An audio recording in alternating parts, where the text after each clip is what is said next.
Hi, it's Abby. Welcome back to my channel. Today I want to address something that was asked in a previous video about Kundalini awakening. I just have a few announcements to make. So I let you know in the previous video that my dad passed away on, it was December 30th, and I was able to be with him when he passed away. And then it was less than 2 weeks later, my cat passed away as well. And her name was Tabby. She was in some of my earlier videos. She was the cream colored cat in the background a lot of the times. So I was able to be with her as well when she passed. And it's been a lot to take in. I also lost an uncle and my grandmother in, I think it was September and October. So it's been a lot in the last few months. So I'm trying to get my bearings really. And I appreciate your patience with me as I do that and sort of refocus my channel a little bit more according to the experiences that I've had. I will say that I do already have a video out there on Kundalini Awakening. I believe it's called Twin Flame Chemistry Kundalini Awakening, and it's on my Twin Flame playlist. The Kundalini part, I'm not an expert on Kundalini. Anything I said in that video, I researched for the video. So I know that it is an energy of the chakra system, and all of that is really erroneous after you've had the twin flame experience. The twin flame experience itself is very simple. It's 3 parts, although you only have to focus on 2 because one of them is unconscious, so you won't know when it happens. That's just the point at which the bubble love phase begins. So that's the only thing you really need to focus on. The bubble love phase is just the common name that they have in the twin flame community for a brief, approximate 6-week to 90-day, having a romance with someone in a very intense way. And it is unlike you've ever experienced before, because what's really happening is that you're having an awakening. You're also having an intense romance. So you are now equating the awakening with the person, and they are actually happening independently of one another. Because you're having this conflated romance with the awakening, you're experiencing emotions that are very high. And of course, when emotions go up, they must come down. So then that human, the twin flame, ghosts or blocks you or disappears. They do a complete 180 and you come crashing down into the dark night of the soul.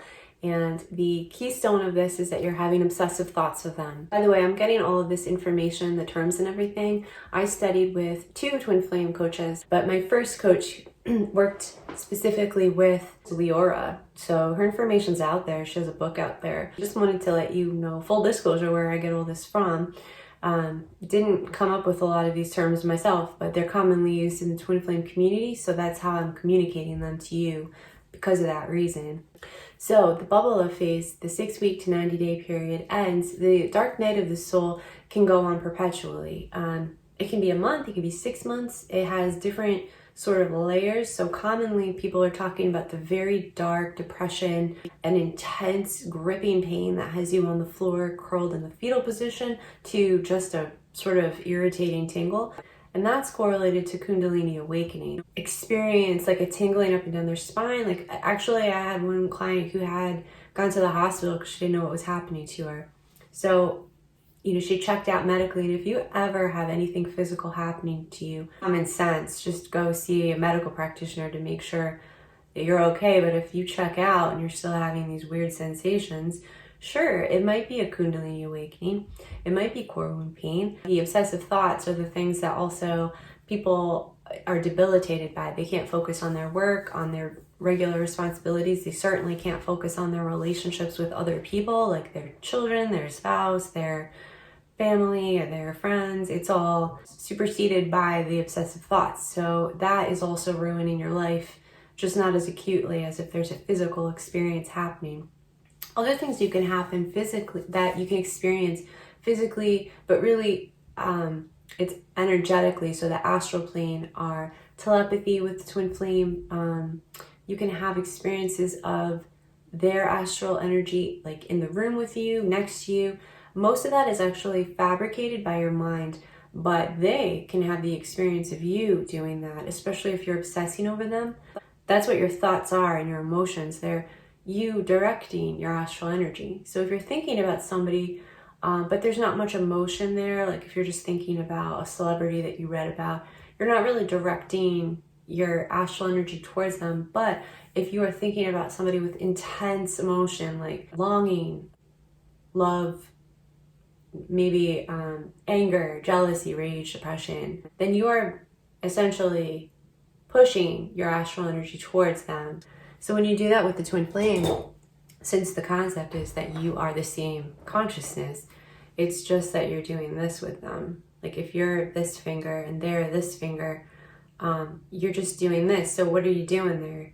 Probably not what you want to be doing. The only way to get rid of this field is to neutralize it. And that's really the work that I coach people through. And that is an absence of thought and emotion. That's neutrality. It's just consciousness. It's the simplest thing in the world. But it's simple but not easy because you've been conditioned to be identified with your thoughts and identified with your emotions. And when you identify with something, it perpetuates. So the work is to realize over and over and over again that you're actually the consciousness behind thoughts and emotion. That's not you.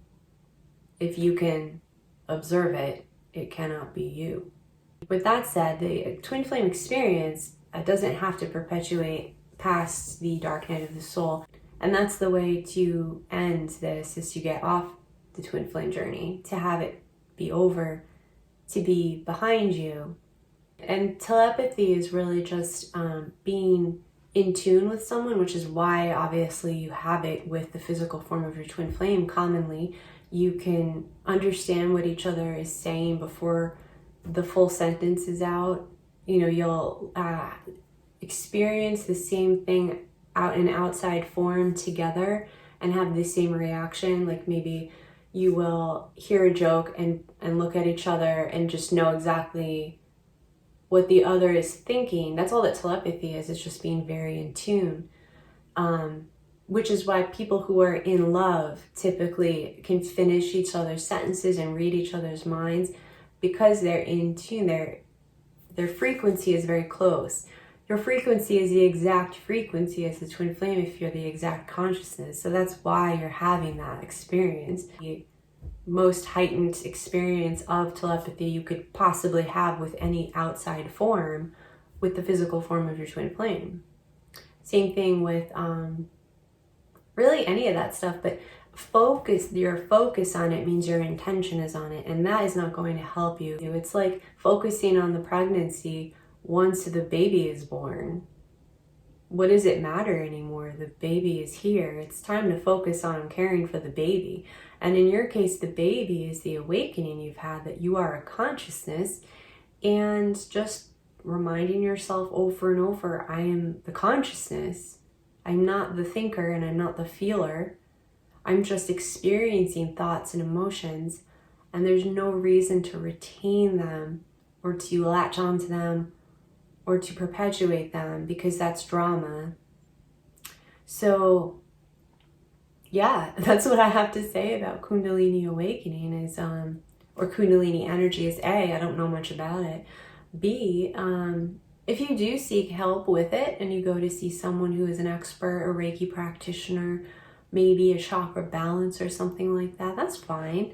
But if your intention, if you're true and honest with yourself, and your intention behind going to do this is to somehow bring you closer to the physical form of your twin flame again, you're perpetuating the twin flame experience. You're pretending you're still on a journey and it's over. So just be honest with yourself. If you're doing it for personal growth or something, that's fine. Go for it, but I'm not an expert. I only know astrology, really, when it comes to metaphysics, and focusing on the astrology between you and the twin flame is absolutely useless. It's only going to keep you on that journey, and staying on the journey will keep you in separation. That's the word they use commonly in the community, separation. And I would not recommend seeing a psychic, a medium, a cord cutter, a tarot card reader. they don't operate on the consciousness level. That's a higher level, the fifth dimension, right? That's where you're the same entity, the same consciousness as the twin. They're operating on the fourth dimension, the astral level. You can't understand what a ball is by drawing a picture of a circle, can you? It's not, you can't, right? It's not the same thing. So don't go to see someone who specializes in circles when you're dealing with a ball. Like that, do you understand that dimensional difference? That's third dimension, the ball, versus second dimension. 2 dimension is the circle. Same thing. Don't go to see somebody who operates on the fourth dimension, the astral plane. If you need to be in the fifth dimension, go see a Zen master or someone who doesn't give a shit about twin flames. Thank you so much for the idea of addressing this particular thing. If you have any questions about metaphysics or anything that I haven't addressed in this video, please feel free to leave them in the comments. And don't forget to subscribe if you'd like more videos like this. And please do give this video a thumbs up so more people going through the confusion of the twin flame experience can see it and get some actual useful information and help off the journey. Thank you guys. I love you so much, and be well. Bye.